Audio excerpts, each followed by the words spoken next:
Dorcas Anguria. I am Strategic Insights Manager at Bell Group, currently working on Southern Europe and Sub-Saharan Africa.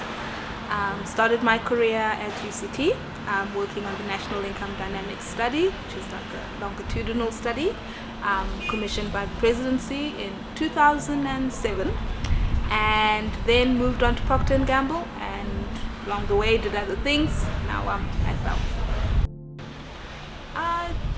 I love consumers. I think with every business question, there's always a human behind it. So in what I do, I feel like I change people's lives in terms of finding what their need is in their day-to-day, and then addressing that need with whatever product offering that I'm working on, and improving their life in some way.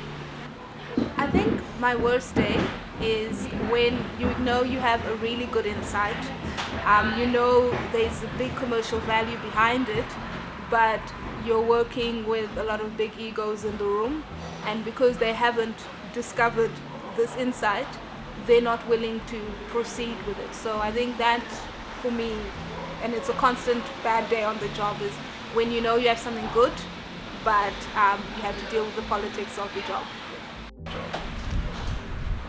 Well, I've had quite a few good days, but I think it's having a hypothesis in the office, going out into field and actually engaging with the consumer without, biasing them, and them behaving in a way that you hypothesize, so validating what you've kind of put together, whether it be a concept or product innovation. COVID was difficult, more so on doing field work and actually doing research, because most of my career I have worked alone or remotely.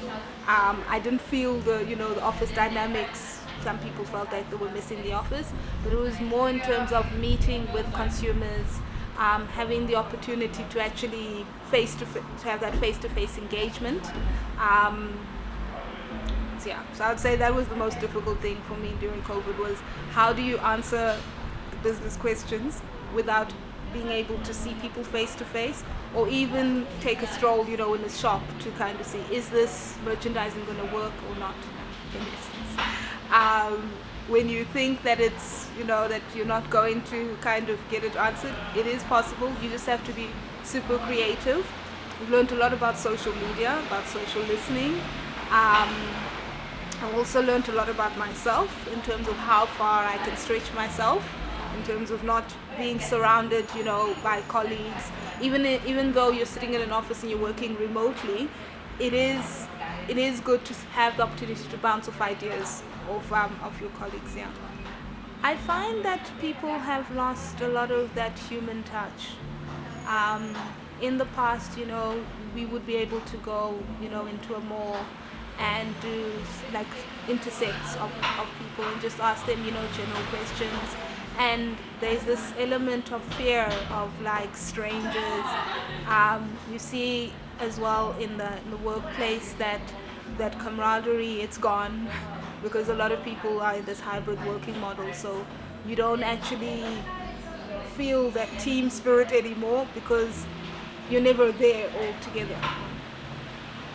I don't really have that many high hopes, because I think we'll hopefully start to recover back to where we were in 2019 in terms of that excitement about the different innovations that we're seeing in research.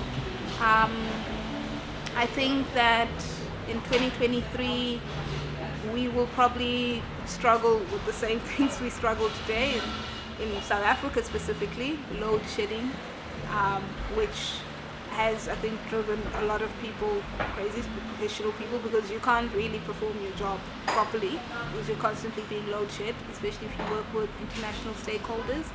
I think for our European stakeholders, inflation will become a major topic. I think it will distract them from their everyday